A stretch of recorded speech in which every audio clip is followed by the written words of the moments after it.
Here by myself at the moment. Marsupial is supposed to be here. He's just running a little late. He's going to be, as he calls, on location. So at the other place. And I don't know. He'll join us whenever he's ready. Until then, you're stuck with just me. But that's fine. I am here to stall or talk about whatever you want to talk about until he gets here. So buckle up, share the stream out with somebody else. I don't care who. And if you happen to enjoy the show at any point in time, feel free to give a donation to streamlabs.com/vomitoriumlive. Really helps us out. And listen, you could be watching the VOD right now, like after the fact, after it's been clipped up, to where it's just you by yourself, nothing live. You can still send a donation. I'll save it. I'll read it next time. I don't care. It's a great way to send in, like, basically fan mail. Get your questions heard. But the better way to do that, obviously, would be to show up live, where you can just ask your questions in the chat, because nobody watches us except for, like, maybe 5 regulars. Speaking of one of our regulars, hey Fizchoso, how you doing? Oh, you know what? I said I was going to have to stall. Mars is here. Hey. I thought you would be later. Well, I'm in the car. Yeah, the car does function. Sorry about being late, but I'm Hey, you can't help just it. trying to make sure I'm on. Do I sound okay? You're manageable. Little tin canny, okay. but I can make you out. That's all that matters. All right. Well, the best I can do with my Apple AirPods or whatever. Hey, you know what? As long as I don't hear random sirens coming into your car, that's all that matters. Yeah, no, I'm not the one going around hitting pedestrians, so should be good. Yeah, I'm doing fine. I picked the weeds earlier today, since we got that letter from the housing association or whatever that's like, hey, you got weeds, pick it or get fined. I'm like, fuck you. Okay, I'll do it. And apparently, I guess I didn't notice it in the mail for 3 weeks or something. Oh yeah, like I would have done it already, but you're the one who gets the mail. So I didn't even know it was a thing. Oh, I know. I guess there must have been a day when I grabbed a bunch of stuff that happened to be very important mail, including a couple of bills that I missed last month. So pay those too. But I didn't even think. Oh, go ahead. Oh no! You can finish what you're saying. I was going to say I didn't even realize there were weeds because our yard, quote unquote, is a bunch of rocks with plants. So I mean, some of them are not weeds, right? Yes, some of the plants are not weeds. So actually, the rocks were the thing I was going to bring up. This is the first time I've ever had to do any type of lawn maintenance on what is effectively a rock garden. Not a very good rock garden. I don't even want to call it gravel because the rocks are too big to be gravel. It's just a lawn of loose rocks. It looks nice. Yeah. Don't get me wrong, but it's peculiar. And I've decided that it is more difficult to de-weed in a rock garden than it is in a normal garden. Not substantially more difficult, but it is, because I actually have to move the rocks if one of the weeds splits while I'm yanking it out to get my I don't have like a trowel or anything. All I have is an axe to get my axe head in there to get into the ground. There might be some that are still rooted in there, and I'll get them later. But the tops are all gone, and most of them were pulled straight out by the roots. That's good. Neighbors are going to be like, well, their lawn looks great, but there's this axe-wielding maniac out there. Yeah, you can probably hear it, because the axe head was clearly hitting rocks at points, because I only pulled enough away to get into the dirt. Yeah. Thanks for doing that. Yeah. We're now not going to be kicked out of our temporary rental house. Well, I don't think they would have kicked us out. They just would have been fines, which are awful. So save money in any way, right? Yeah, hopefully they didn't like already send. Well, no, we had 30 days, right? So yeah, and it was from the 18th, so we still have like a week or so. Oh yeah, yeah, we're good. We're just procrastinators. I don't know. It's like it was kind of like that. I mean, was it substantially worse today than it was 2 months ago? Seems like Probably was those weeds okay. were there from day one. The little yellow flowery weeds, which I forget the name of, but the poppy looking ones, those were always there, and I got rid of those. They don't Oh, seem to okay. grow very fast or propagate. The crabgrass though, that was pretty new, and I think it's Yeah. probably just because of all of the rain that's come through. Which Yeah. apparently I brought it with me because I was even looking at some of the records, and this is the rainiest this area's been in like over a decade. So it's like, okay, fine, you're Yeah. welcome. I know. It's like I sort of remember the first year I moved here. It was kind of rainier than I expected, but then like after that, it's not ever been this rainy Yeah, yeah. since then. So yeah, about a decade.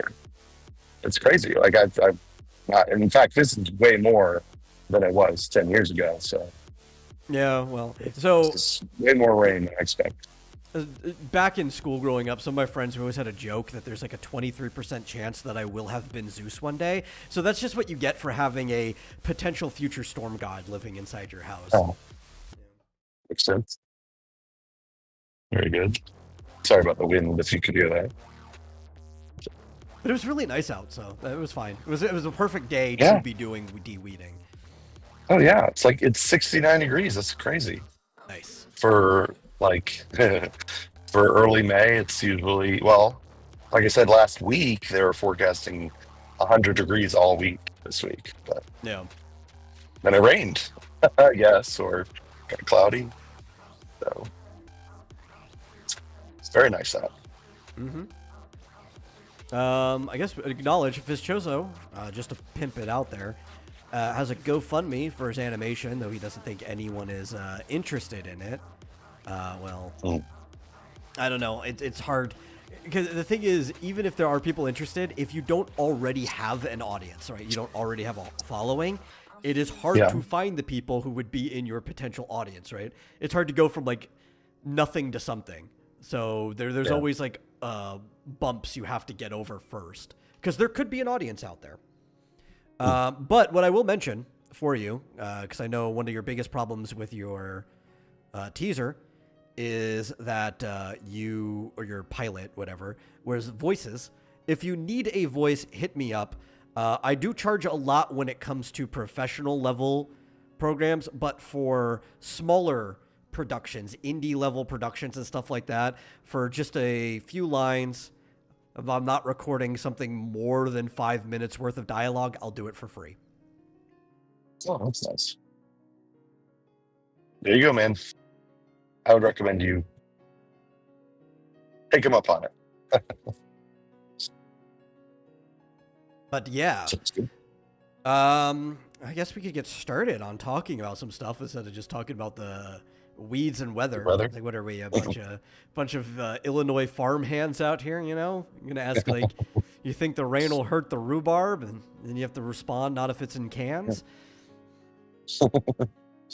Yeah, we don't have rhubarb here in Arizona. No, no, that's a summer stock reference for anybody who hasn't seen like old like Gene Kelly movies or anything like that. I could go on and on about strawberry rhubarb pie, though. I could use some. Dude, yeah, that would be great. But anyway, But, yeah. games. No, wait. No, It's Monday. shows. Yeah, no, this is Shows. not, or anything. Movies, comics, whatever. At the top of this, I guess we should also remind people that you can get, was it the Mighty Golden Patriot? I think is the name of it. That's correct. Okay. I don't know why I was spacing on this. Like I said this name like 20 times already, but you can go out and get Mighty Golden Patriot right now. It's still available. And if you happen to really like Dillard's art, you can also get the catch-up campaign for the 4 Buckler books he made. Really recommended. Dillard's a great artist, and the stories are pretty good too. Just almost our obligatory pimping every single show until you can't get it anymore. For the next 90 days. But where can you get the Mighty Golden Patriot? Well, I know it's Ripascend, and I'm sure there's a redirect on the website for Ripascend and Ripaverse, but I actually forget where they're running everything. Is it Fund My Comic? Well, the Patriot book Yeah. is on ripascend.com. Ripascend.com. Okay, so just go Yeah. straight to Ripascend. Got it. Yeah, you'll see it. It's on the homepage. But Yeah, I've never but no, actually clicked on the link. I've only just been retweeting it every time I see it. yeah. Well, I ordered the whole kit and caboodle. I didn't get the signed versions because it was, I don't know, outside my budget. But I got all 4 variant covers, Oh, and wow. the ash can that was drawn by the Quaff, our good friend the Quaff. I didn't even know that was a thing. Yeah, there's an ash can. Yeah, he's our buddy. Well, my buddy anyway. I don't know if you know him or if you talked to him before. I've interacted with him a few times. I don't know if I've interacted with enough to call him a buddy. I just don't like to assume those things from my end. Oh. But he's at very least an associate. I have no problem associating with the guy. I just don't like to assume relationship standards. Fellow artists, yeah. Yeah. He's pretty good. He's no John Dillard, but you know. Yeah. Who is? So yeah, that's on ripascend.com, RIPPA send. And then the Buckler catch-up campaign, which is, I don't know if you can get individual ones. I think it's just one square-bound book from what I think. Oh, okay. So it's like, 4 comics, maybe? Yeah. Well, it couldn't be, because one of them is one of them's an ash can. Yeah, maybe he's reprinting them at each size. I don't know. I didn't look too much into it. He was describing it like it was all one book. Just because it's an ash can, though, doesn't mean that you can't rescale it to fit. Put like black borders around the page or whatever. Yeah. That is on fundmycomic.com. And okay, that would probably also comic. Yeah. Yeah, probably also near the top of the page because it's actually doing pretty well. I mean, he hasn't been chilling it. I guess he has. I guess he's been going around talking about it. So if you missed any or all of the Buckler, what do you call it? Saga? Yeah. Every Buckler book he's made. Yeah, I mean, I won't go as far to say, at least within our circles, Dillard is the premier indie comics artist. So people should go and get his work. Don't miss out on it. Oh, sorry. I thought I saw lights behind me. I was like, oh my God, I'm getting pulled over. But no, the lights were behind the car behind me. Oh, okay. So, I don't know. That would be awful. I mean, not necessarily potentially awful because you can get pulled over without anything bad happening. But whether you got a fine or not, that would have been excellent content for the show. Oh, darn it. Yeah, go back. Your microphone on, we just hear the whole thing. Yeah, I'd be like, I know I sort of fixed the brake light, but there's this other light on the side of the car that's out. You wanna give me a citation for that? Yeah. Mike's here. Hopped in. Share the live stream. Thanks for coming in, Mike. Fizz Shows also says Nick Kroll has another sex joke cartoon now that Big Mouth is ending. I didn't know who Nick Kroll was until I read the rest of the comment, and context gave me that, so thank you. Called Mating Season. Well, just like Big Mouth, I'm not going to watch this one either. And Flitz here. He says, remember to reach for the officer's service weapon. Police love jokes. I would say that's not a smart idea, but, maybe Flit has more experience with this than I do. Can you see me now? Yeah, I can see you now. Police do love jokes, though. If maybe not that one, but every single time I have ever been held up by the police, gunpoint or not, I have gotten out of it without any issues, fines, citations, or being arrested because I was very humorous at the time. As long as you seem like you're not up to any trouble after they pull you over. Yeah. Just be funny and make their day, because their days are usually awful. If you can lighten up their mood, it's probably going to at least give you a lesser issue or whatever, you know. I would hope so. Yeah, when I got pulled over for the missing brake light, well, the fact that he was British and Peach was in the car and she's British helped, I think. Yeah. But also she was cracking jokes, so he ended up not giving me a ticket. So, seems to be true. Oh, I cannot tell you how many tickets my mom probably ended up not getting just because I was in the car with her and I started cracking jokes. It's cool. We still haven't started talking about anime or anything. No. Well, we technically talked about a show, so one that I'm not going to watch, but we did technically start talking about one.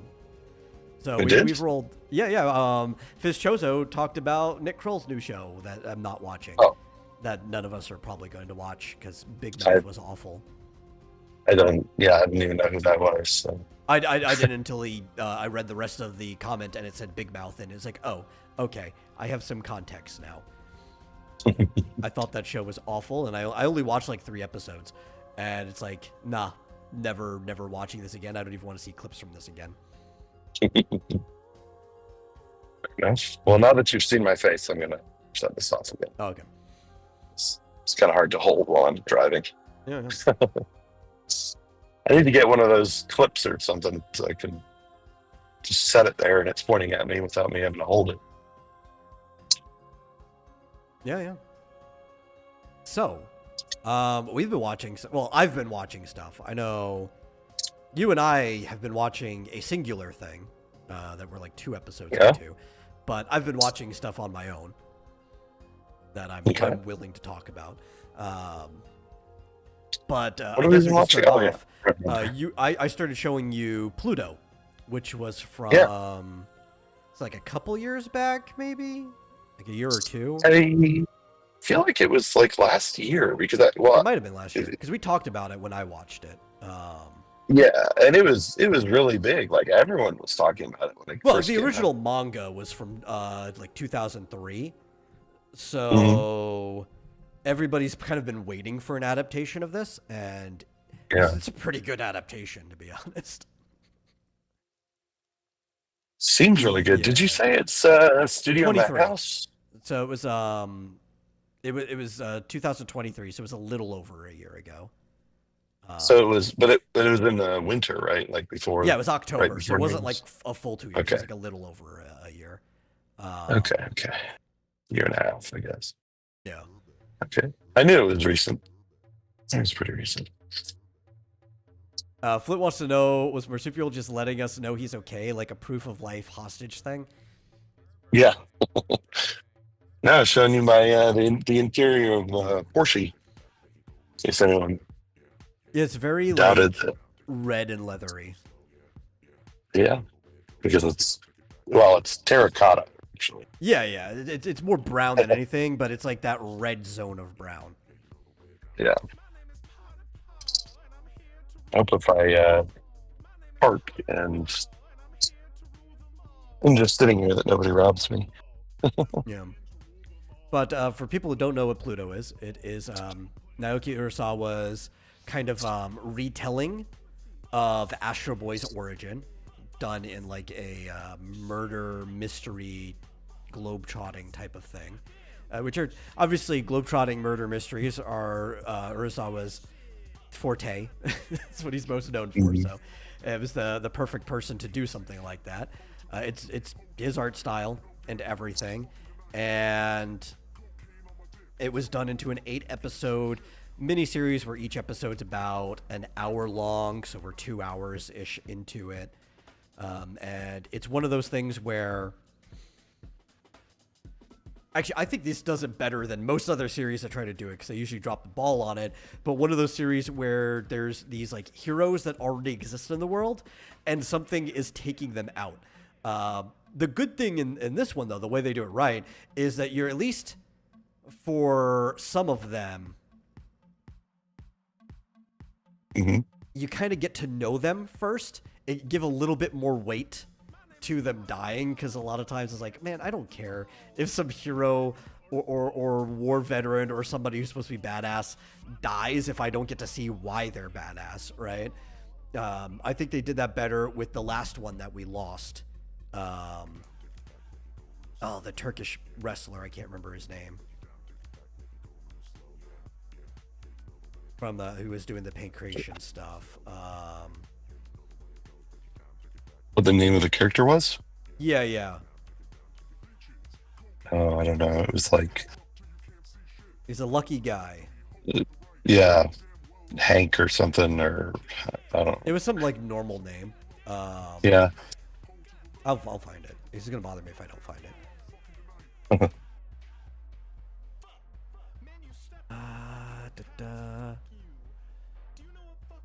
Just looking through, like, the cast list. Which is probably not the most efficient way to find a character's name. It'd be better to just look like images, but, you know. Can you Google Pluto characters? I could, but I already have the IMDb up. Oh, well, I'll recognize the name as soon as I see it. You're committed now. Yeah. Unless he's like one of those guys where the person voicing him voices multiple people, so like he just doesn't show up because he gets cut off. Brando, that was his name. Brando's a lucky guy. But yeah. How have you been enjoying it so far?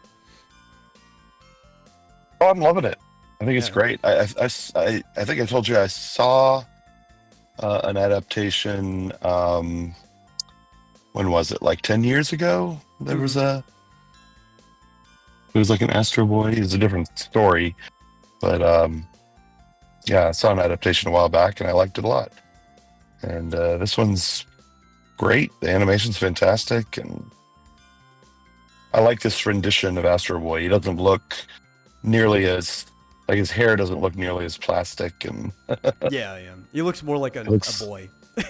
yeah. Except that his eyes glow occasionally, and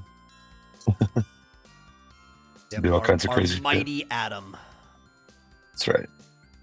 And you said that's ATOM? Yes. Adam? That is Adam's name. Cool. That was his original name when he was first published, was the Mighty Atom. I forget exact reason. We were talking about it the other day. But I do think it was because of possible licensing issues internationally, because there was a strong man from like Poland or somewhere called the Mighty Atom that already was doing his thing by the time Astro Boy came around. And there were like film adaptations of his life or stories based off of him. So like internationally, especially in English speaking places, there was already a Mighty Atom. You might as well give him a different name. There's many such cases. Well, yeah, I mean, it's been around for what, like 70 years? Or so? 56 maybe is when Astro Boy was first published. Somewhere in the 50s. Oh. Yeah, so that is like 70 years. So at this point, it's like I only, I'm certainly used to calling him Astro Boy. Everybody is. That's how it is. I like the animation. Obviously, I've seen it before. This is my second viewing of it. Mm-hmm. I really liked the main character, Gesicht, which is the person whose perspective we see through for the majority of it. So you'll get used to following him around the world. Cool. Yeah, he's a compelling character. If we're not supposed to know yet, it's fine. But is his wife a robot as well? I believe they're both robots. Okay. I don't know if there's any cases of robots marrying humans. Or I don't either. I'm pretty sure everyone we see is either a human couple or robot couple, which kind of makes sense because if you were a human-robot couple, the odds of the robot outliving the human by a very long time period are great. And I guess that's kind of sad. Yeah. So. Yeah, it would be, I guess, the thing. There might be one. Actually, I'm trying to remember his name. I don't know if they're actually a couple. We'll meet him later, but there's a guy who's like taking care of a lot of kids. I mean, Brando had his kids. It looked like a lot. But there's like a guy who's basically running an orphanage out in the middle of nowhere. He's kind of a hippie. I think there's a human living with him. I don't know. We'll get to it. I haven't watched this since October 2023 when it came out.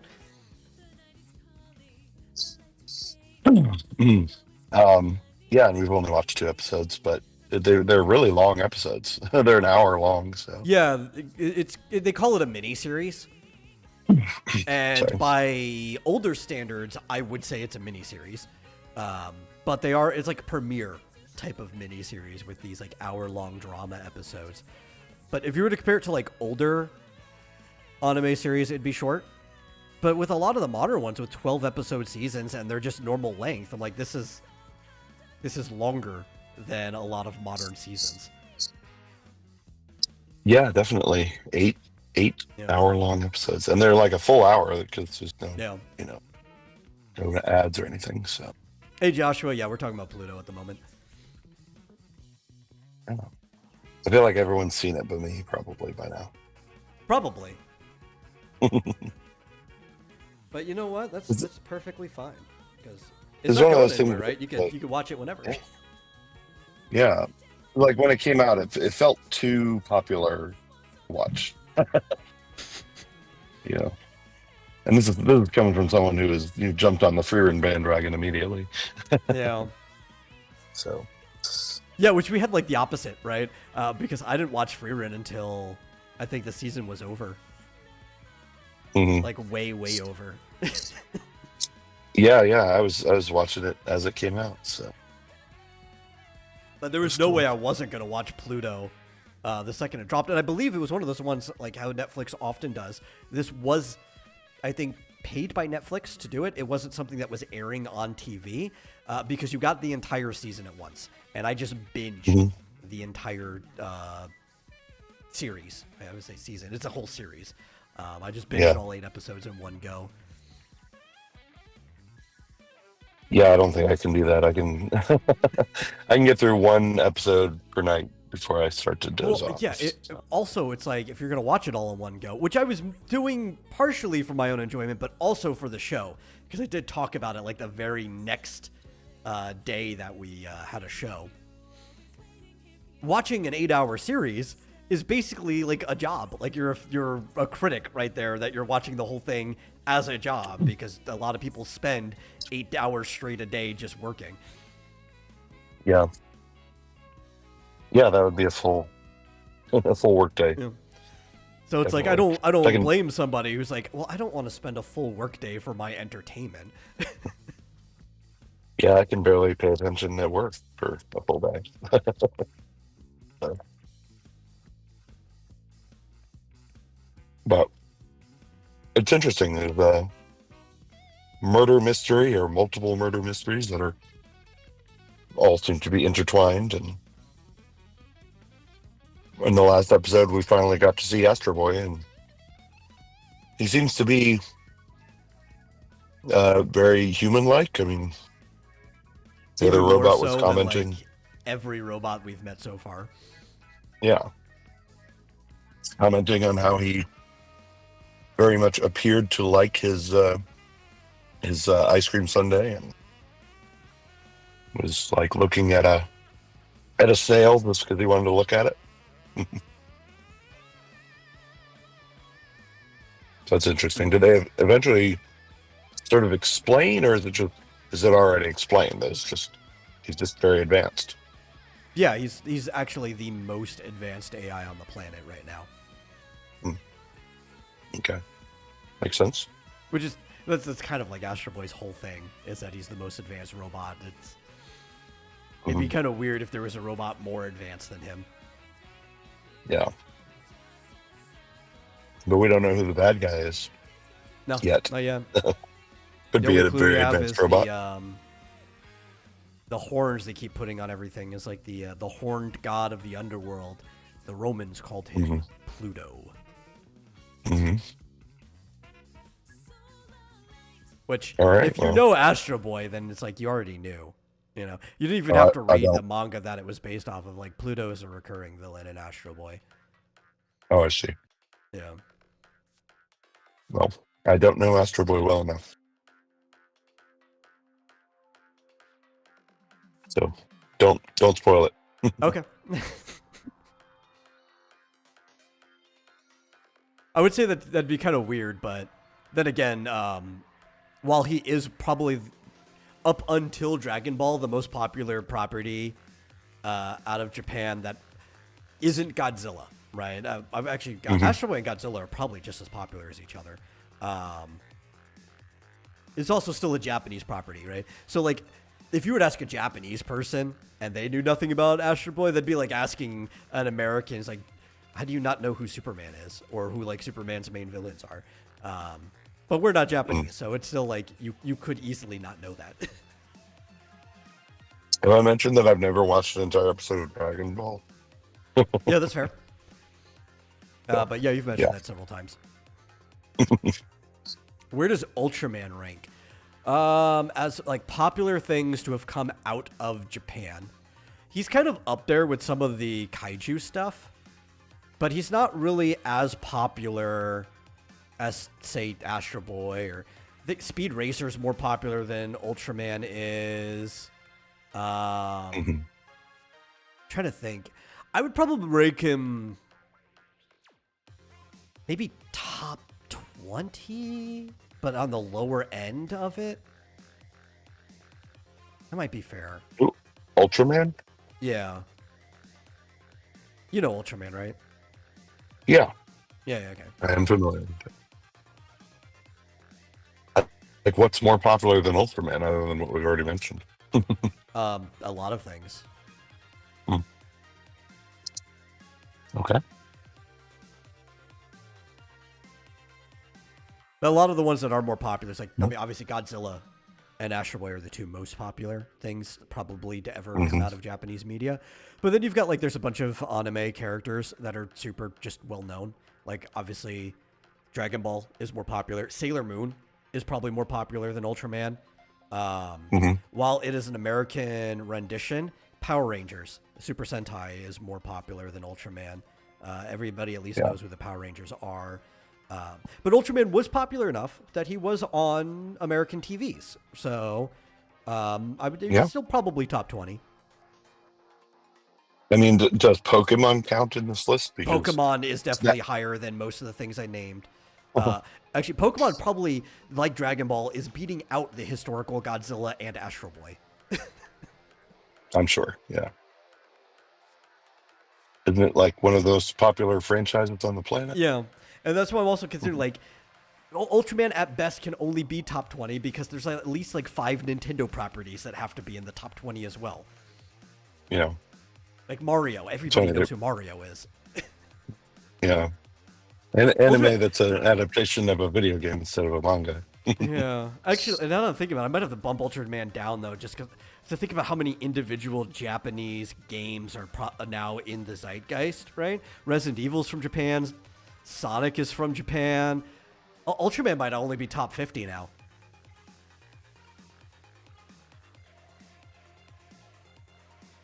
I might have been overestimating Ultraman's appeal just with how many newer things have just taken over. Yeah, now that you mention it. Yeah. I mean, I really like Ultraman. I think he's cool. There's a new series going on like right now. I think you can watch it through Netflix. I haven't seen more than a scene from it yet, but I need to. But it looks really good. What's that? The new Ultraman. It's like it's like a new version of something else. I think it's related to Ultraman Taiga, maybe. But there's one on that you can watch through Netflix. It is made Japanese, and it has a lot of really, really good special effects, like digital visual effects in it, but it's also mixed in with a lot of really good practical effects too. So the entire cities are still miniatures like they used to be, and they'll mix in like photocomping the miniatures with real people to scale. So they'll like shoot through a miniature and you'll see people comped in on the floors in the miniature. But if you see like a reflection in the skylight or whatever of Ultraman in the background, that's not digital. That's like his actual reflection from the miniature. And it's just really cool how they're comping everything in. And a lot of like the special moves and laser blast effects. I saw Corridor doing a review of it. I'm like, man, I haven't watched Ultraman in a long time. I need to watch this one. It's on my list. Yeah. I feel like I saw some sort of Ultraman movie or something. Like, it's probably like 30 years ago. Yeah. Might be the only piece of Ultraman media I've ever consumed. Is there a movie like 30 years ago? Yeah, I think there was an Ultraman movie. That, I mean, something that would be common in America. There's been several Ultraman movies that have been tied into the series. Fischosa says most people can't name more than one Superman villain. I'm trying to think. Obviously, everybody can name Lex Luthor. But like, if you were to ask a rando on the street, what are the odds that they would know more than Lex Luthor? Zod is pretty well known. I think most people could at least name Zod. Yeah. Right. Especially because of the meme Kneel before Zod. Like I think most people would know Zod, and maybe Brainiac. I think those are. Really? I could stretch. I think I've met some people that just happen to know who Brainiac is because he showed up in a lot of media. Yeah. But after that, I think then it starts to get kind of sketchy because like a lot of people just don't know unless they happen to watch a cartoon show or actually read a comic. Yeah. I think you're right about Zod just because he's been in 2 Superman movies. Yeah. And also, like, Brainiac's been in, like I said, a ton of media. There was even, what was it, in the Supergirl show, I think Brainiac 5 showed up, which is not the main Brainiac, but it adds context of, like, well, people, we feel comfortable bringing in this version of Brainiac because we know people know who Brainiac is. Yeah, it's true. I don't know if I can name too many more. Yeah, there's tons though. Yeah, I could definitely Superman name has like probably the widest variety of like supervillains out of any DC character. Yeah. Could name Lobo and Mr. Pitlick or whatever his name is. Yeah. Which don't worry about pronouncing his name because there's like 6 official pronunciations of his name. That's a part of like the nature of his character is that there isn't really a right way to say his name on our plane of existence. The way I've always preferred was Mixius Spitlick, which is kind of close to how Gilbert Gottfried said it in the Superman cartoon. Yeah. It was Mix Yes Spittlelick. Yeah. Excuse me. Had a hiccup. And I like Parasite. Toyman's everyone's favorite. Parasite. What's the name of the? What about shoot, what's his name? The robot that's powered by kryptonite. Well, he's not a robot. That's not a Mazo, is it? Was it Mazo powered by kryptonite? No, that's a different one. I'm trying to remember. Robot powered by kryptonite. Is it? Well, he was a man, but he had his whole body replaced. So I guess he's a cyborg. Yeah, it might be. Well, I know there's Cyborg Superman. Yeah, but that's not who I was thinking of. Yeah. Metallo. I always blank on Metallo. Yeah. Probably because I don't like him as a character. Yeah. I was just trying to think of any. You know, oh wait, there's another one that a rando person might know. I forgot. Bizarro. So a rando might know Bizarro. Right. You know. So we get 4 characters a rando might know. was sorry, it was Starro, a Yeah. Superman villain. Uh, Okay. I don't know if that's where he originally appeared, but he has fought Superman several times. There's a lot of characters that, they started as somebody's main like villain, but because everything's connected, they just kind of became overall DC villains. Yeah. Okay, well. Yeah, but Yeah, I know way more Batman just because it's been a lot more Batman media, I feel like. has there? Yeah.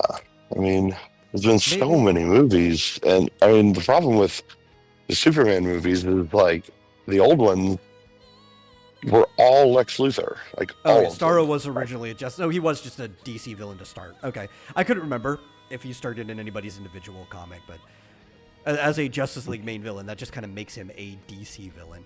There's a few characters that are like that, where they were introduced through these bigger team-up things like Justice League, so you might as well just call them a DC villain. Yeah. Well, I guess Darkseid. Isn't he? Darkseid I mean, I guess. Well, Darkseid's technically the New Gods with Okay. Jack Kirby. Is that more of just a Justice League villain? Now, yeah, but I'm like, he was Apocalypse and everything like that was introduced through the New Gods, which was a series that Jack Kirby was hired to write and draw. Mm-hmm. Very well. He showed up in Jimmy Olsen first. I thought he showed up in Darkseid's first, or in New Gods first. That's interesting. I didn't know that. Well, thanks for letting me know. It was a Jimmy Olsen villain. Yeah, I guess. Jimmy Olsen, Superman's pal Jimmy Olsen is like the weirdest series in general. Jimmy Olsen's had like every superpower under the sun at one point in time, but also then he just goes back to being normal Jimmy Olsen. Keeps getting killed too. It's like, yeah. I watched that. What was it? The Injustice movie on HBO. Yeah. Or Max, and yeah, Jimmy Olsen just like fights it. I think first. Like he's like one of the first ones to die. Not to spoil anything, but yeah.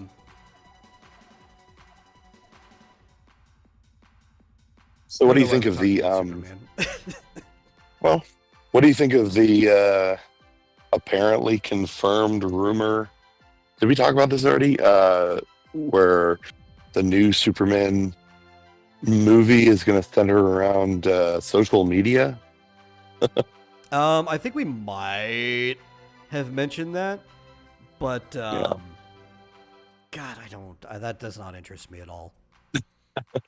Like, I already, with the more trailers and stuff we saw and some of the dumber things that keep getting added to the trailers, has been making me less caring or more apprehensive to watching the movie in the first place. But, like, if it is about, like, Superman dealing with social media, like, I'll watch it 5 years later. Like, 5 years after it came out on streaming. Yeah, I think it's going to be a pass for me at the theater. Is Jimmy Olsen the Krillin to Superman's Goku? More or less, sure. Krillin's more useful more often, though I do believe Jimmy Olsen has been more powerful than Krillin if you're like talk about the strongest he's ever been. But yeah, I guess it's a kind of a fair relation there. I guess so.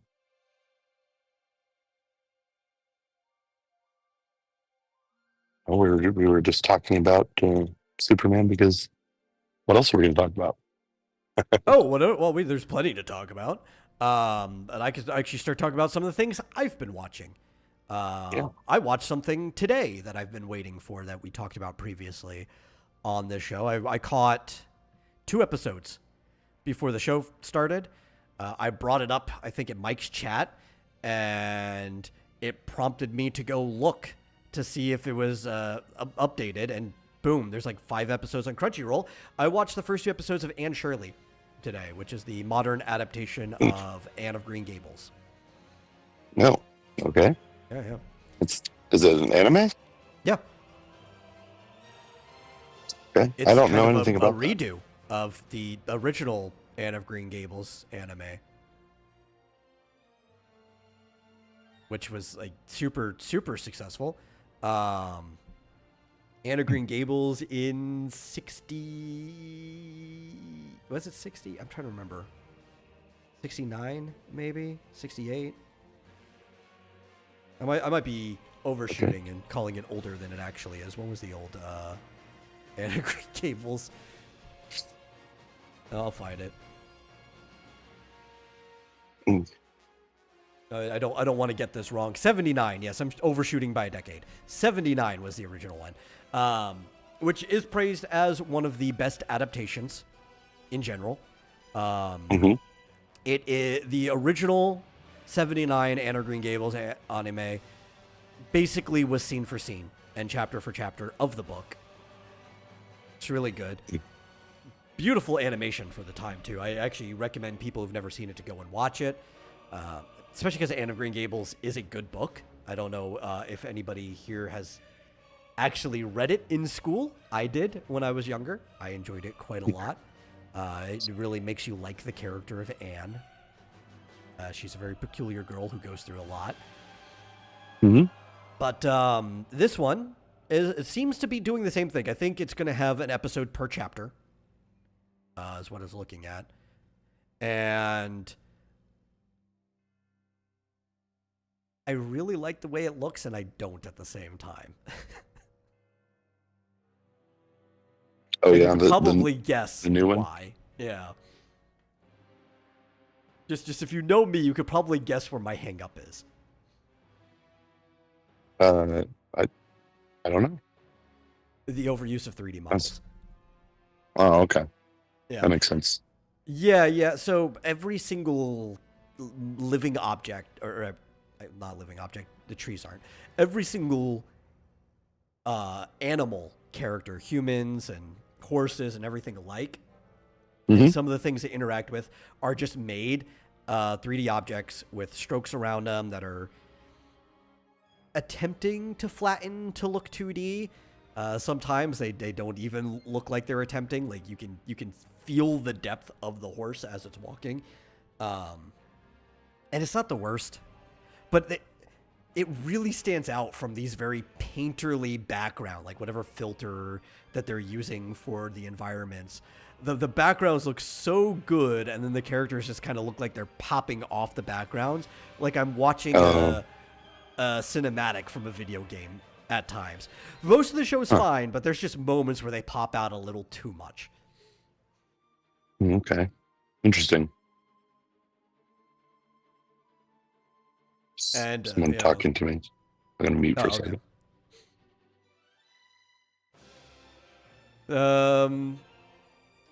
See, Fitzjoseph says he has to hear about the film when it comes out. I'm guessing it's referring to whether he'll watch Superman or not.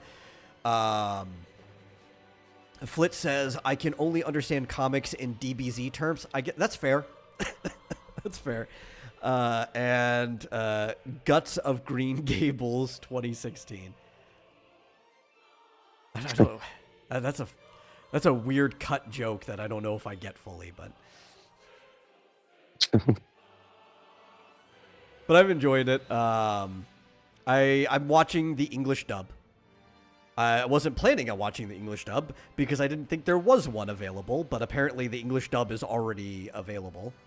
I guess they're doing maybe simulcasting or whatever, but I thought the English dub sounds fine.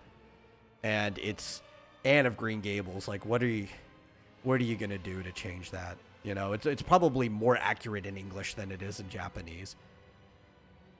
Yeah, the author was Canadian. Oh, he was talking about how... okay, I get it now. Thank you for filling that in, Fitzjozo. Berserk 2016 had really bad 3D animation. That's for the Guts of Green Gables. Okay, thank you. Oh, I was spacing out. I never watched the 2016 Berserk because of that exact reason. Interesting. Has there been multiple Berserks? Yeah, they've adapted it a few times. None of the adaptations have really ever made it very far. If I'm gonna engage in a Berserk that has like questionable 3D modeling, I'm just gonna go play the game that adapted like the first, I think, 5 arcs. I think that would just be a better way to enjoy 3D modeling.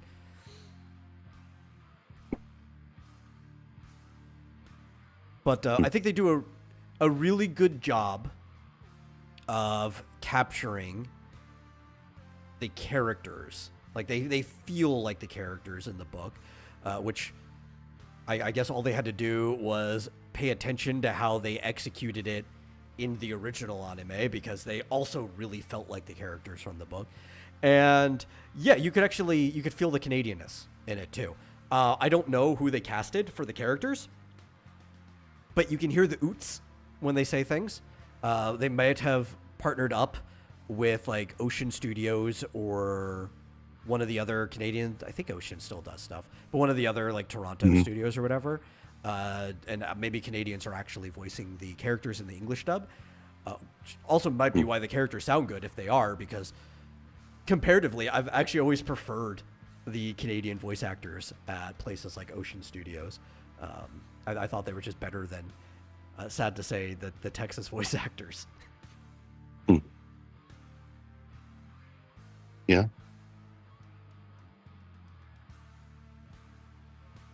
But it's really good so far, and I expect everything else to be just as good when I get to it. I'm just going to be really upset when I catch up real quickly, because then I have to wait week by week. Oh, how many episodes are out? So like 5. Okay. Yeah, that's very odd of you to start watching a show that isn't already done, or at least has a whole season. Yeah, but I really like Anne of Green Gables. Oh, okay. Makes sense. Cool. What's the show you've been watching, or did you watch all of it last night? Oh, I finished it. Yeah, I finished it in like 2 sittings. That's an older one. I was watching Fate Stay Night Unlimited Blade Works, which I've played Fate Stay Night, the visual novel. I had never done that route. Unlimited Blade Works is having a collab with Honkai Star Rail, so I'm like, screw it. Instead of, I don't own a copy of Fate Stay Night, so instead of buying or pirating another copy of it, because I don't have my old one, and playing through the route, let me just watch the anime that they're doing a direct collab with, so I could become familiar with it. And like, I already knew most of what was going to happen, just because a lot of the route endings are very similar. They have different like epilogues, but a lot of them come to the same, I guess, climax, because Gilgamesh is a dick. But I didn't know like all the events that happened in it. This is the one where Shiro and Rin get together at the end, which I guess is everybody's favorite route. I could get it though. Like, I'm not really a shipper, which is why visual novels tend to appeal more to people who are into ships, because you get to like pick the ending. Right. But because it's a visual novel, I don't yell at shippers either. It's like, no, this is the type of format that is meant to appeal to you directly. If I were to pick one, I would say Shiro and Rin are probably the best relationship to end up together. So I get why people like this one the most. I just like the character of Archer, because Archer's a cool character, and I don't know if this route did him the most justice out of the ones I were more familiar with, but it did do him a lot of justice. It was pretty good. In fact, he always has his very famous, almost become a copy pasta saying, "I am the bone of my sword, steel is my body, and fire runs through my veins." But actually, I think in the English they changed it to "fire runs through my blood." But whatever, you know.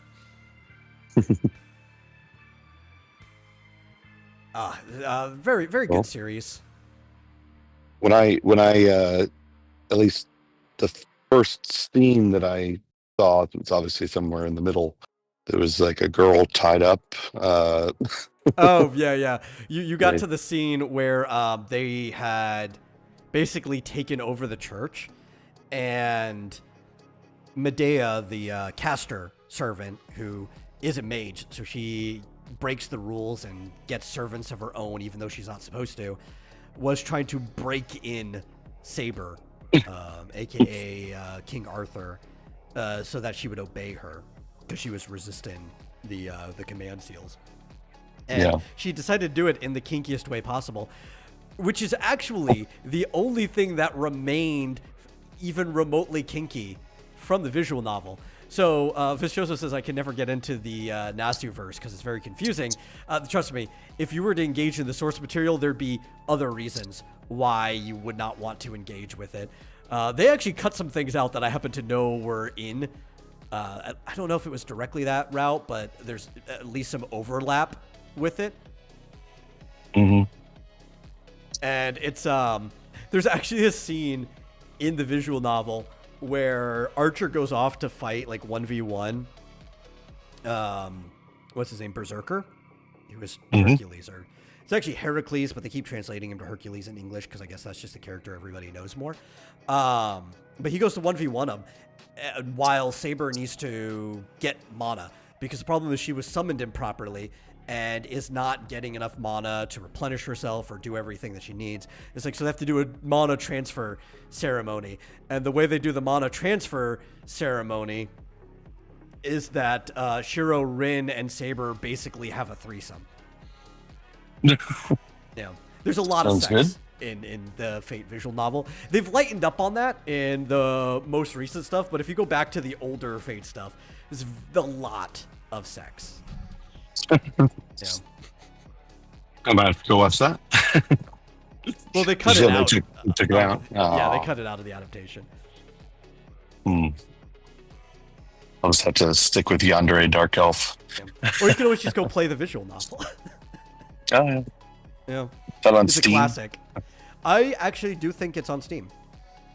Oh, okay. Let me double check. It's called Fate/Stay Night. It's an odd title. Yeah. Well, it makes sense in the story. Yeah, the remastered is on Steam. Ooh, for $30.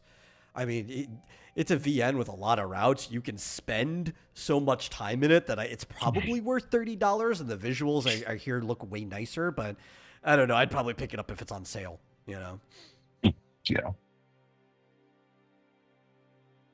There's also child sex in Fate, yeah.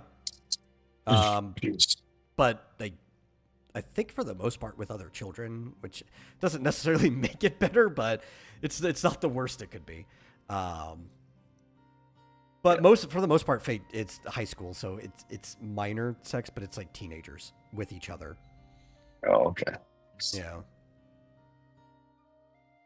Well, stream yourself playing the VN. Yeah, no, you totally get banned.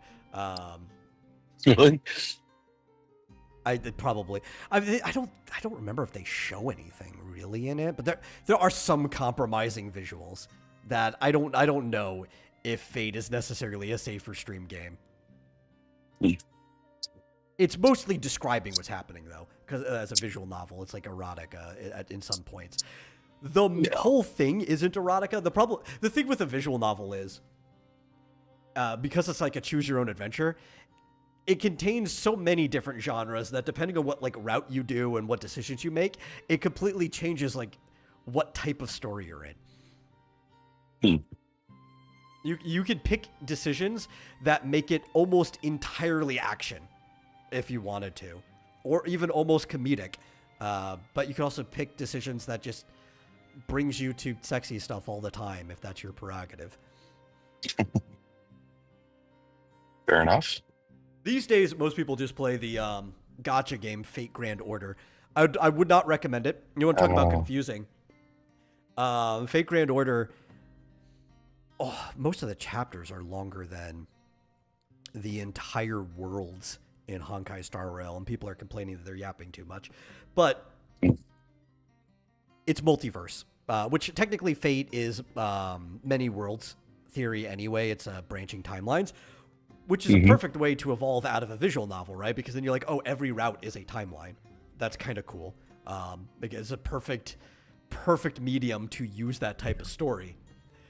But they've leaned into it heavily since then. So you talk about confusing. Trying to figure out which timeline and what part of history you're in will melt your brain playing that series. Is this related to isn't there a game just called Fate? FATE. Or yeah. Yeah, that's the whole franchise. It's the Fate franchise. The first one in the franchise was Fate/Stay Night. Oh. Okay. Yeah. I have been meaning to dive more into Fate than I have before, because like I said, I've played the original game. And I noticed Crunchyroll has a ton of them, so I might actually just like binge through everything they have on Fate. I've never watched Fate Zero, which is like a kind of like a prequel sort of thing, and it is what a lot of people say is the best entry point if you've never hopped into it before, because it explains so much of what's going on. But I always think the best entry point is the beginning, because information about any world tends to expand in release order. So I think for almost everything, with very few exceptions, like maybe Narnia might be one of the few exceptions, because the author himself said this is the order I think you should read it in. Most things, the information about that world unravels in the order things were released. Okay. Are you like I'm looking at a game called Fate that's an RPG dungeon crawler. Let me see if that is part of the franchise. It looks like it was re-released in 2005. Oh, if it's based off, there's a tabletop game called Fate. No, so there are two different things. It might be based off of that instead. Okay. Yeah. I was wondering.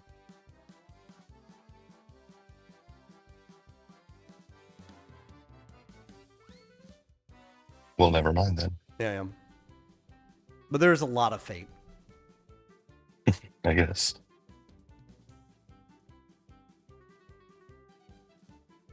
Yeah, look at this Fate unnecessary sex for things Switch. Do bother me, though. Well, you know what? Then watch Anne of Green Gables. You're not going to get any sex scenes in that. Which, there's actually one of the most popular books in Japan. Like, almost every kid ends up reading Anne of Green Gables in elementary school.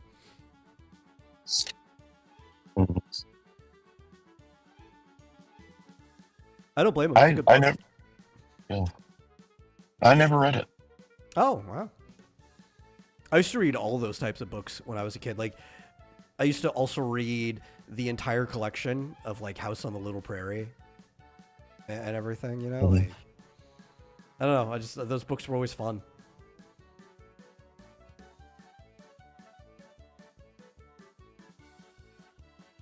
Yeah, I used to watch that show, where they said "Good night, John Boy" at the end. Back in the 80s. Well, so if you've never read it, let me give a brief explanation of what Anne of Green Gables is. So, Anne is an orphan who never really got picked for most of her life. For A, being a girl, because like almost everybody wants to adopt a boy, and B, for having really bright red hair, which a lot of people for a really long time just found to be either an omen or just ugly. Like they didn't like that strainy red hair. Just kind of funny because a lot of days, or people now these days think red hair can be hot, right? But for a long time, people hated red hair. And she would often be called ugly because of her freckles and her hair and everything. And one day, by accident, because they said they basically absolutely didn't want a girl, and in the telephone line hopping conversations, it accidentally came out that the brother and sister who were taking in a child wanted a girl specifically. Miscommunication. And Anne was basically dropped off, but they quickly grew to like this girl because she's very, very imaginative, and it's all the depression about her life being picked on, always being left for last, is kind of what like spawned her to have this like optimistic, cheery imagination. And she ends up living on a farm called Green Gables with this they're not a couple, but it's easier to refer to them as a couple. It's a brother and a sister who live together, who are really old. And she helps him out on the farm, and she goes to school, and it's all about her life living with her kind of like adopted family, who again didn't want her, but she quickly grew on them. That's the thing about Anna. She quickly grows on everyone. She's peculiar, high-spirited, but she's the type of person that it's really hard for you not to like after you spent any amount of time with her. Well, just looking at the book, there's like an illustration. I don't know what edition this is, but it looks cute. She looks cute. Oh, she's a great character.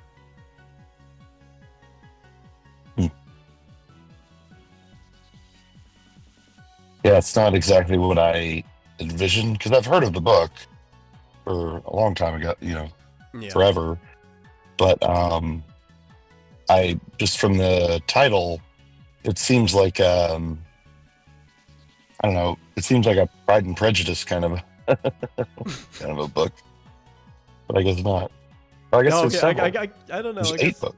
Yeah, there's several. Yeah, as soon as I saw the cover, I was like, oh, this does look like a cute book. Oh, it's great. I think it's actually a wonderful book for parents to read to their children, Mm-hmm. It's not too girly. No, I think anybody can enjoy it, Like I said, I liked it when I was a kid. Because it's like, there is some girliness to it, but, she interacts with, not just another girl in town who becomes her best friend, but there's also other kids at her school. There's a boy who kind of becomes like somewhat of both a rival and then later like a love interest. And she goes off on adventures in the kind of like forested area. I wouldn't consider her a tomboy, but she kind of borders on the fact she's a girly girl, but she likes to play and have adventures. So it's like you kind of get a little of both.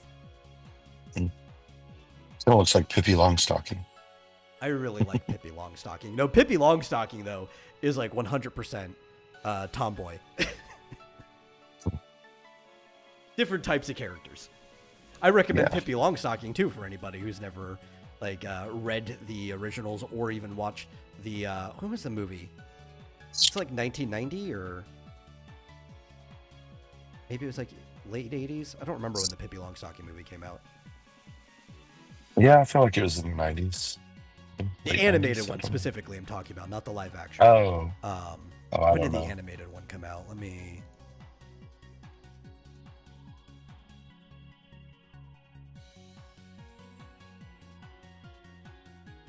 '97. Oh, okay. Yeah, so that was still 90s.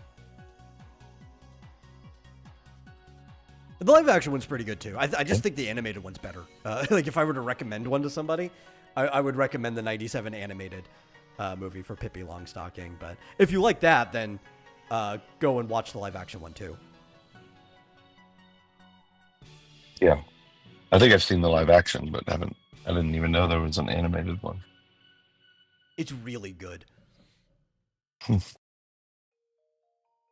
If we happen to see it on a streaming service or something, we should watch it. I haven't watched it in like a long time. I think it might be free on YouTube. Oh, probably, yeah. But you know what? If you want, well, actually, knowing you probably will want to wait until the season's over. I was say I'd be willing to watch the first 2 episodes again, but We're also in the middle of watching something anyway, so maybe you'll give you time to get the season to finish while we watch through Pluto. Yeah, definitely. If it were something that was just like definitely 100% right up my alley, I'd definitely want to go ahead and just watch. But oh no, seems like the thing is, knowing you're going to really like Anne of Green Gables, because there's going to be aspects about her and everything going on, since it's about like this kind of orphan girl, that are going to hit you the same way Anya does in Spy Family. Oh, okay. Is she She's a lot older. She's 11. Clairvoyant? No, Yeah. no, she's not clairvoyant. But she does imagine the world around her differently than the way everybody else sees it.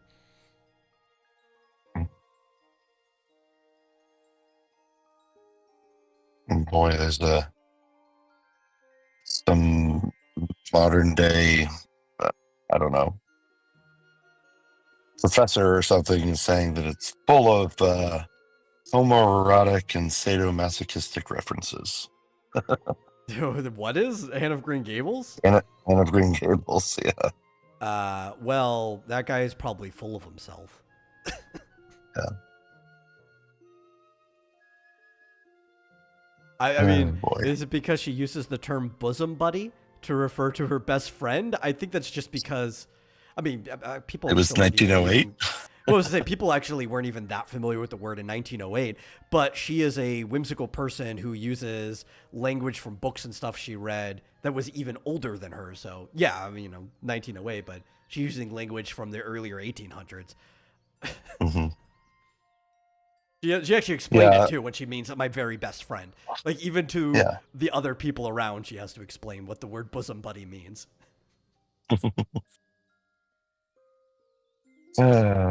Some professor, Laura Robinson, in the year 2000, applying modern day vernacular to a 1908 novel. Ridiculous.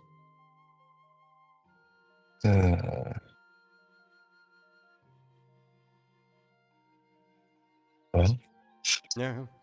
Heck, I'm probably going to go watch another episode after the show's over. Oh, okay. Yeah. Have I been watching anything else? I don't think so. I got held up at work, so I've got a long drive ahead of me. Yeah. I could probably watch 3 episodes in the time it takes you to get over here. Yeah.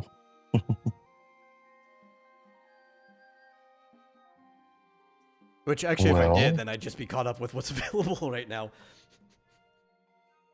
Yeah. Yeah. And I don't think we've been watching anything else. Oh, there was something else I wanted to talk about, though. I actually had it pulled up. Actually, good. That's about the amount of time left. Oh, no. I accidentally closed it. Let me go to my history and pull it back up. Here we go. So, it's the trailer is already out for the no, that's not what I wanted. Oh my god, I pulled up the wrong thing. What's the name of it? Karate Kid Legends. Oh. That's the name of it. Oh yeah. Which I told you to go look at the trailer, but I don't think you did. No, not yet. Yeah. But you said it has Ralph Macchio and Jackie Chan? Yes. So both Daniel LaRusso and Mr. Han are in it, which I had to look up. I forgot Jackie Chan's character's name because I think I've only ever seen the movie I more refer to as the Kung Fu Kid maybe once. I went to theaters to watch it, and then I never watched it again after. It's not a bad movie. I think I just don't like the fact that it's called The Karate Kid because they don't do karate at all. They do some of the stuff that are the predecessors to karate, so I guess it's fine because there's definitely some White Crane in there, and maybe there's some monk boxing influence, though I doubt it because it's really hard to find somebody that actually knows monk boxing They don't even call it that anymore. I think they call it like little tea shop boxing. There's like one guy who knows it in all of China. The dying art, but it is karate. If people don't know, was actually made by Okinawans who traveled to China, and they learned some different arts, primarily an art that used to be called monk boxing and white crane kung fu, and that influenced the art of karate that they made when they returned home. You can even see a lot of the kata in the forms of both of these things. Though there's more to the older forms. The kata for karate were really broken down into the most necessary movements, from what they would say. So it's not wrong to involve some kung fu into a Karate Kid movie. I don't necessarily agree with the way they went about it, but it was still a fun movie. I'm not going to give it too much flack. I did enjoy it when I was watching it in theaters. So Mr. Han's back, and they are helping out a kid called Li Fong, who is a kung fu prodigy that relocated to New York City, and he gets unwanted attention from a local karate champion, and he has to go and basically get whipped into shape, learn this new art and rule set to enter into the ultimate karate competition. And the two people who end up helping him are LaRusso and Han. That's the plot of the movie. And I'll be honest, it looks kind of fun. I really like the Karate Kid. If you guys haven't been able to tell from how much I've talked about it on the show and how much we went through Cobra Kai, it was probably one of the most influential movies on me growing up. So you bet your ass, even if I have to scrounge some stuff together, I'm going to go watch this in theaters. Sounds good. Well, here's some interesting news that Fitzgerald might be interested in. Made in Abyss announces plans for a smartphone game for iOS and Android. It's been a while since they've had a game, hasn't it? I didn't know they had any games. Oh, yeah. But they're calling it a casual game. Casual. And they've opened up an X account. Yeah, he doesn't care. For it. He doesn't. I thought it was like his favorite show. He doesn't like mobile games. Well, who does? I do. I have no hatred towards mobile games at all. Never have. Yeah. Of course, I'm one of those guys, like, even though I wasn't interested in Farmville, I never chat on Farmville. I'm like, no, the people who spend all their time in Farmville is just as much of a gamer as other people. In fact, some of them are more hardcore than the people who only play a game an hour a week, you know? Yeah, no kidding. But it's called Made in Abyss, An Incredible Mysterious Journey. In case anybody's interested. Yeah, I found the Crunchyroll news page on that.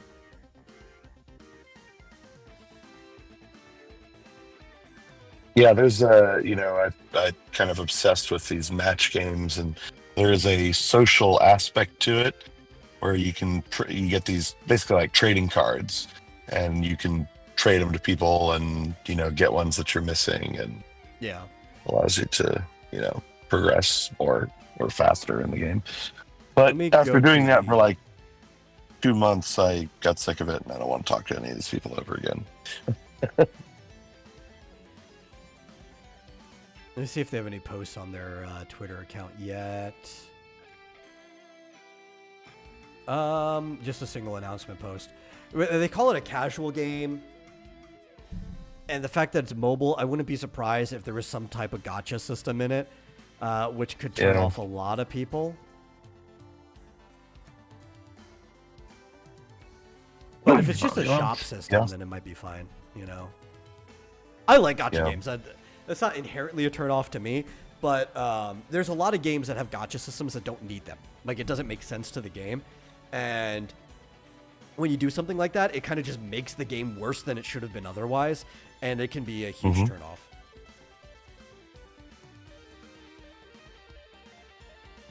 Yeah. Well, now I'm curious to see say they have other games that aren't mobile. Yeah. In fact, I think Fizz and I were talking about this on one of my gaming streams because he was in the chat.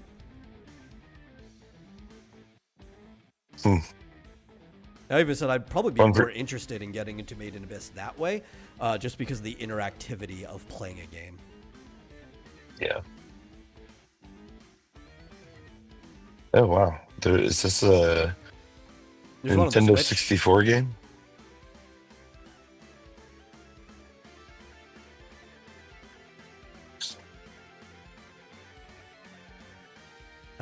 Interesting.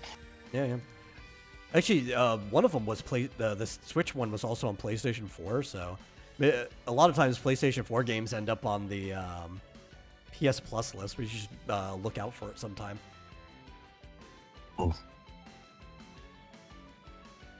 Apparently, a lot of people did not like Made in Abyss Binary Star.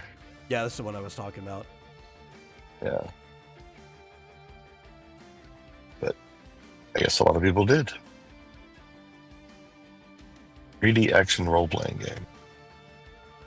It was either that, or I said I'd probably maybe one day start reading the webcomic, because a lot of pacing issues. You can have pacing issues in a comic, but because you can also just choose to read it at your own rate, you can manually solve pacing issues by just like skipping certain things or reading over things faster. And by skipping, I don't mean like skipping panels, but it's like, if you make an overly detailed background, that is something that you do intentionally to try to slow the pacing of the reader down. But if the person's just not having it, like, it makes no sense to slow down here, they'll read the panel, but they won't soak into it. They'll just go to the next one. Yeah. Well, from now until May 9th, Made in Abyss Binary Star Falling into Darkness on Steam is 80% off. It's only $12. Very interesting. But yeah, I think that was the only other thing I had to talk about was the Karate Kid Legends. Well, we should talk more about Superman. More about Superman. Haven't we had like, I don't know. This happens periodically. Never against it. Superman's a good character. He's one of my favorites. But periodically, when we have nothing else to talk about, we'll just end up going on like a Superman tangent for anywhere between half an hour to an hour. Have we done that? I don't. Man, that's We've done that many times.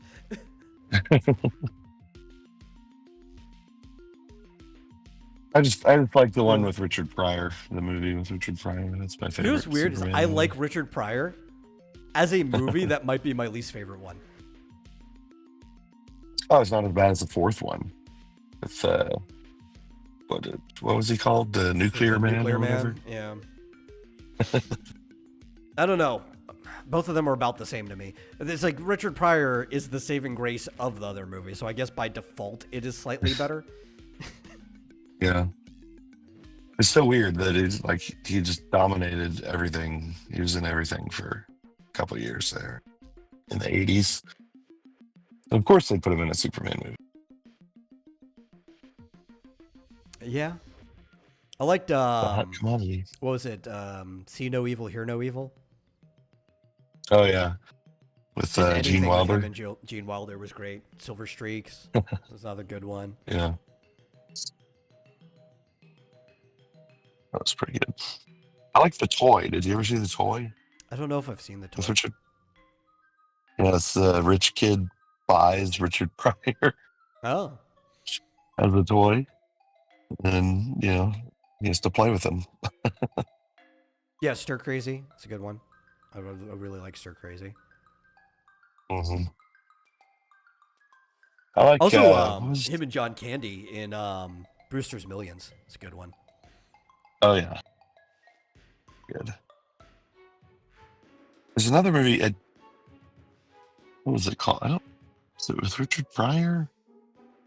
It's called like High Anxiety. Ever see that? Yes. That was Gene Wilder or Richard Pryor. I don't know if it was with either of them. I don't remember who was in that. Just remember it came out around that time. And there was like a scene where a guy was like on a ledge in the side of a building, and this giant cat's paw like reaches out and grabs him. That's all I remember. I think it was that movie. Yeah, I don't think Pryor was in that one, but I know the movie you're talking about. High Anxiety Oh, I'm is just insane. yeah, I'm just thinking of Mel Brooks. For some reason, Yeah. Mel Brooks came to mind. Well, it's because they've worked together a couple times. Yeah. I will Yep. watch almost anything that Mel Brooks has made, Mm-hmm. but I don't like. I'll watch it, but I'll complain the whole time. Spaceballs. You And complain the whole time? yeah, because there's good scenes in it. There are good bits and jokes. The problem with Spaceballs compared to his other like gag, parody, and satirical movies is that you could tell he doesn't have any love for the thing that he's satirizing. Right. His other stuff you could tell he does. Right. Like Young Frankenstein, all the work he puts in, you could tell that he really loves the original Frankenstein movie and everything attached to it.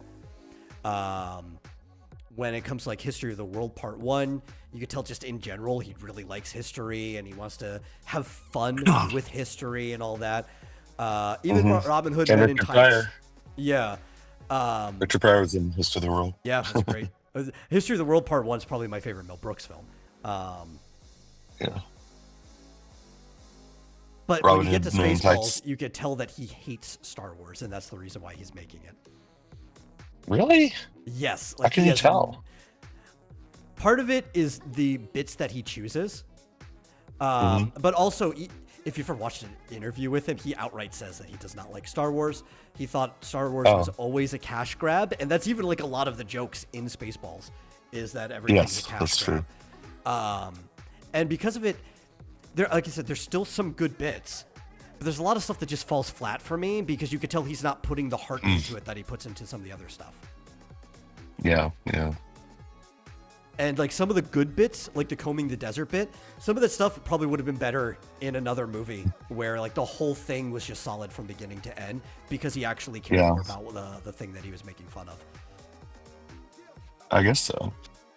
I just thought, what's the like Daphne Zuniga and the guy who played Lone Star? They were pretty good. Yeah, I thought. Even Joshua says Spaceballs isn't funny to me, but I like the characters. So the characters are good too. Like I like Lone Star. Yeah. I like Barf, half man, half dog, and my own best friend. Mm-hmm. I mean, you can't go wrong I with used to John Candy. love that show. So, yeah. I used to love that movie. Watched it over and over when I was a kid. Yeah, it's his like most popular movie because it's making fun of Star Wars, and to me, I think it's his weakest one. Yeah, I can see that. And everybody's like, "Oh, I can't wait for Spaceballs 2," and I'm like, "I'm glad Spaceballs 2: The Search for More Money never happened." Yeah, right. I'm upset that History of the World Part 2 happened, and then it was turned into like a half-assed series instead, like a mini-series. I'm like, eh. I don't know. I don't think I even saw any of that. Seemed pretty dumb. I just like the Inquisition in Part 1. Yeah, I love that one. The Inquisition. What do you know? The Inquisition. Here we go. We're on a mission to convert the Jews. Yeah. Classic Mel Brooks. I'm not going to sing the whole song, though I could. I have it like lodged into memory. Did you ever see the Producers? Yes, I love the Producers. Yeah, that was pretty good too. Zero Mo Style is in that. Yeah, and I love the show, not the movie kind of remake of it, but I love the show Get Smart. Oh right, yeah.